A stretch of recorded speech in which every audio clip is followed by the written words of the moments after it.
Ils ont rêvé, exploré et conquis. Bienvenue dans l'univers du SC Talk Show. Bonjour à tous et bienvenue au SC Talk Show. Aujourd'hui, j'ai la grande joie d'accueillir Clara. Mais avant de commencer, j'aimerais savoir si tu étais un plat culinaire, qu'est-ce que tu serais? La réponse n'est pas évidente, mais comme ça, de premier abord, je dirais que je serais une arepa. C'est une sorte de sandwich, on va dire, que l'on mange en Amérique latine, notamment en Colombie et au Venezuela.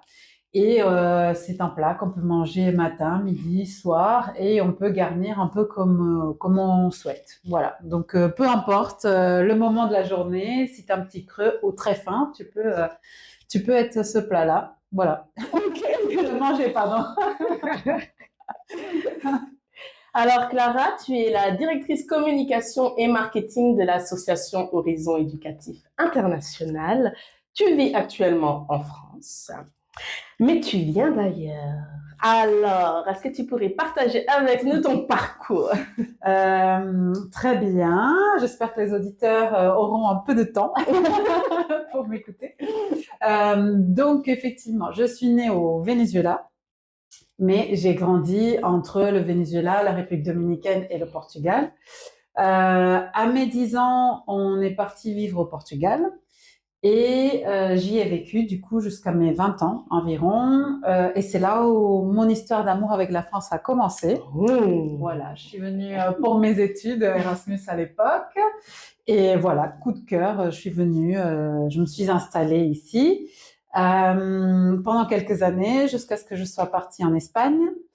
Donc j'ai vécu à Barcelone aussi quelques années et puis finalement on dit souvent que la vie nous ramène toujours à notre premier grand amour, donc je suis revenue en France et ça fait 5 ans que je suis là maintenant. Ah, bah, j'espère que vous avez bien suivi, hein. Donc pour faire un petit récap, Repdom, Venezuela, ensuite Portugal, ensuite la France, Espagne et on revient en France. Ok.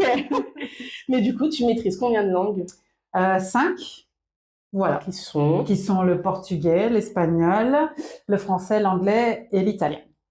Et j'ai cru comprendre que tu veux apprendre d'autres langues. C'est pas suffisant, ça. Non. Non, c'est vrai que quand on est pris de passion, c'est pas suffisant. Malheureusement, le temps manque. Mais j'essaie quand même d'apprendre l'allemand et je fais des petits premiers pas doucement en grec. Voilà. Pourquoi l'allemand? Pourquoi le grec? Alors, l'allemand, c'est venu parce que c'est une langue qui donne finalement plein d'opportunités professionnelles.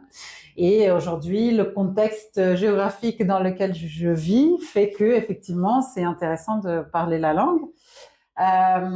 Et puis, c'est un challenge que j'aimerais bien relever.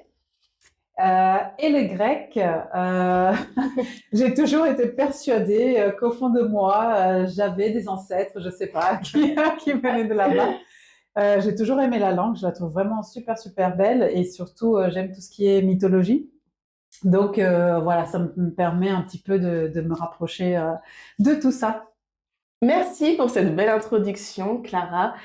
Tu es vraiment une citoyenne du monde et ça me fait penser à cette expression Third Culture Kid. Est-ce que tu pourrais nous la décrire pour nous?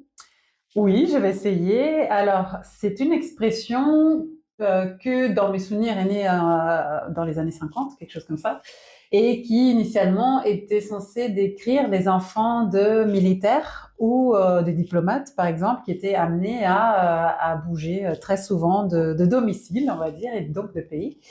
Et finalement, ça s'est répandu à tous les enfants d'expats, on va dire. Et maintenant, ça décrit en gros un enfant qui grandit dans un pays qui ne correspond pas à celui de son père ou de sa mère, ou des deux. Voilà. Et essentiellement, c'est ça. Et puis, tu as des Third Culture Kids ou TCK qui habitent dans un seul pays qui bouge pas trop, mais que voilà, c'est pas le pays de leur père ou mère. Et puis, tu en as d'autres, effectivement, comme les enfants des militaires ou diplomates qui, eux, ils bougent souvent. Voilà. Et du coup, third culture, qui dans le français, ça donnerait l'enfant de la troisième culture. Ouais, quelque chose comme ça. Qu'est-ce que tu ressens quand une personne te demande d'où tu viens? De l'angoisse. Je sais pas forcément quoi répondre à ça. Ouais, je dois dire, ça me crée un petit peu de stress parce que est-ce que je réponds là d'où je viens, où je suis née, où j'ai vécu, où j'habite maintenant. Donc c'est toujours un processus qui a lieu dans mon cerveau, un peu comme ça. C'est quelques secondes. Donc voilà. Maintenant, j'essaye de laisser un peu la première réponse qui me vient sortir. Voilà. Et moi aussi, d'ailleurs, quand on me demande, mais Clara, elle vient d'où? Je réponds, demandez-lui. Parce que pareil, c'est compliqué. Elle vous racontera son histoire, ce qu'elle fait d'ailleurs aujourd'hui avec nous. Tu pourras renvoyer ces personnes à notre entretien. Et bah, du coup, tu nous as dit oui, ta réponse, c'est ce qui vient en premier dans ton esprit, mais généralement... Alors, je dois dire que ça va dépendre de la personne que j'ai en face de moi et de comment je le sens. Franchement, j'ai pas forcément de réflexion là-dessus. Encore aujourd'hui, on m'a demandé d'où je venais. Première réponse, c'était le Portugal. Voilà. Parfois, je vais répondre le Venezuela. Parfois, je vais répondre République dominicaine. Voilà. Je traîne entre les trois, pardon, mais c'est généralement ouais, Portugal, je vais dire plus souvent. Okay. Ouais. Quelle est la réaction des personnes quand tu leur expliques tout ton parcours? Oui, parce que du coup, je finis toujours plus ou moins par expliquer qu'il n'y a pas qu'un seul pays. Donc, ils sont souvent surpris, étonnés, certains un peu admiratifs, je dirais, mais ouais, de la surprise. Comment as-tu réussi à construire ton identité? C'est toujours un work in progress. De toute façon, je pense que pour tout être humain, c'est un peu ça. Mais j'ai essayé de vouloir m'accrocher à une culture ou à un style de vie. Je prends les choses comme elles viennent et je prends ce qui me convient moi. Donc, s'il y a quelque chose dans la culture française qui me convient et que j'aime bien, je l'adopte et ainsi de suite par rapport aux autres pays où j'ai vécu, où j'ai grandi ou les pays où je vais maintenant en visite aussi parfois. Oui, parce que Clara est une grande voyageuse et c'est une parfaite transition pour ma prochaine question. Quels sont les avantages et les inconvénients d'une vie de nomade? Alors, les avantages, le fait de connaître plein de gens, de lieux différents, avec des backgrounds différents d'une autre. Et du coup, c'est enrichissant, forcément. On est plus ouvert à la différence, plus ouvert à l'autre. On est plus empathique aussi, parce qu'on va être inclin à mieux comprendre les gens, ou en tout cas à vouloir les comprendre malgré les différences. Moi, je dirais beaucoup là-dessus. Tout ce qu'on va connaître au niveau de la nourriture, la culture, les lieux. Ouais, je dirais ça comme avantage. Et les inconvénients, quand on bouge souvent, c'est les au revoir. Voilà, savoir se détacher de ses amis, parfois de la famille, se sortir toujours de notre zone de confort. Ouais, ça c'est un peu compliqué. Et je dirais aussi, je parlais d'empathie avant, je dirais aussi le fait que du coup, on devienne des personnes peut-être un peu trop empathiques. C'est que on va être plus enclin à absorber un peu l'état d'esprit et les bonheurs, mais aussi les malheurs des autres personnes.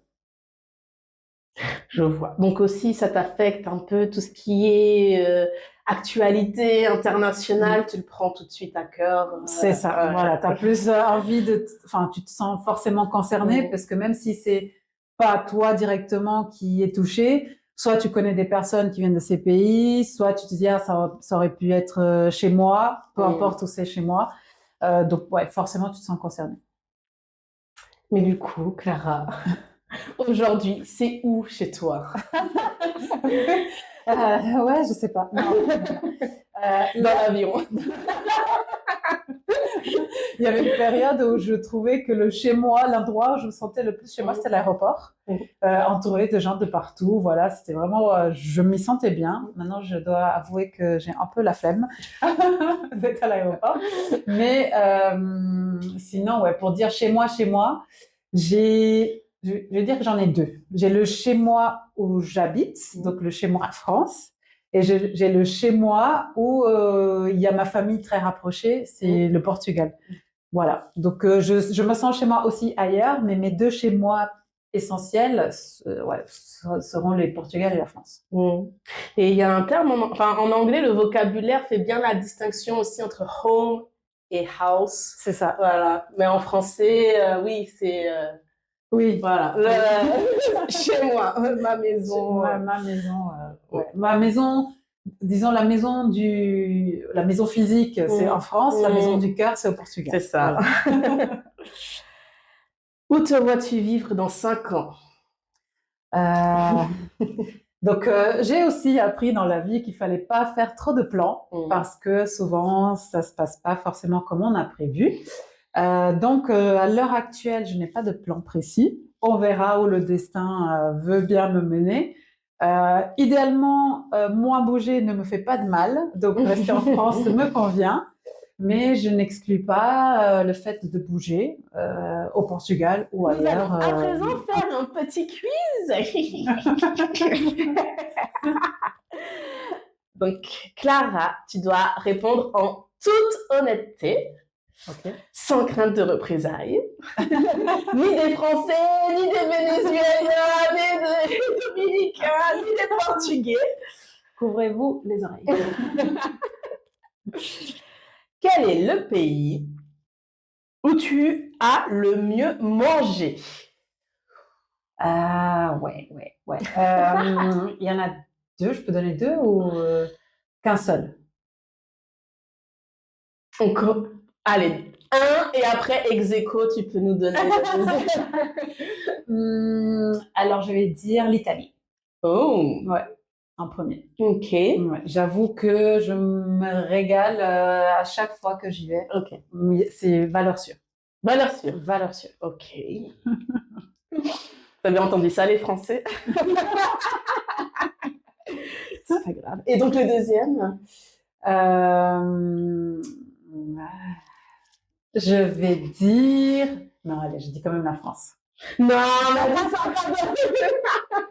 non, allez. Non, après, c'est vrai que quand je suis ici, je suis sûre de me régaler. Donc, c'est juste que ça va dépendre un peu des moments, des budgets que tu es prête à mettre pour manger à tel et tel endroit. Mais tu sais que peu importe le budget, effectivement, tu trouves de quoi bien te régaler. D'accord.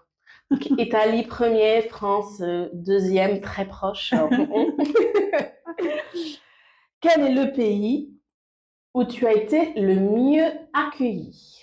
Ou la mieux accueillie? Thaïlande. Ouais. Franchement, toujours le sourire en bouche, vraiment la bienvenue, tu te sens vraiment bienvenue, quoi. Sawadee ka! Toujours le grand sourire, vraiment.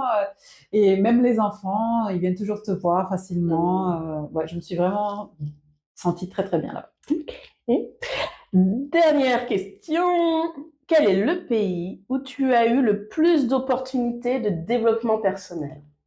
Bah là, la réponse me paraît évidente, c'est la France, puisque bien que je n'ai pas passé mes premières années d'adulte ici, c'est quand même là où je me suis forgée telle que je suis aujourd'hui. Au niveau personnel, j'ai beaucoup grandi ici. J'ai rencontré énormément de monde, d'endroits différents, donc ça m'a beaucoup enrichi. Et ça m'a forcément aussi ouvert beaucoup de portes au niveau professionnel. Donc, clairement, la France. La France! Pour ceux et celles qui en ont. Nous allons conclure cet entretien. Déjà. Mais oui, et on va te laisser la parole. Si tu as un message pour tous les third culture kids qui te regardent, qui ont regardé cet entretien, quel serait ton message à faire passer? Eh bien, de Bien regarder. la caméra. Ouais.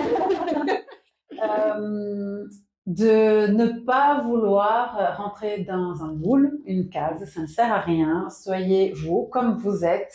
Il faut partir un peu du principe qu'on est comme une petite plante qu'on va rempoter dans des endroits différents pour mieux fleurir et grandir. Donc voilà, prenez les choses comme elles viennent, prenez toutes les opportunités et profitez de tout ça pour partager aussi qui vous êtes avec les autres et vous enrichir mutuellement.